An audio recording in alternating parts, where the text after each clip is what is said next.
গ্রামের এক ছোট ঘরে থাকতো রাফি।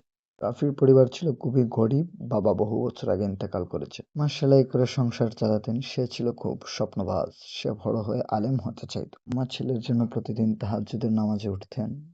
ছেলের জন্য কান্না করে দোয়া করতেন। রাফি একদিন মাকে বলল, মা, আল্লাহ কি আমাদের সবার কথা শুনেন? মা বললেন, হ্যাঁ, আল্লাহ আমাদের সবার কথা শুনেন। কিন্তু হঠাৎ একদিন সমস্যা এলো। মায়ের শরীর খুব খারাপ হয়ে গেল। ডাক্তার দেখাতে হবে, কিন্তু ঘরে টাকা ছিল না।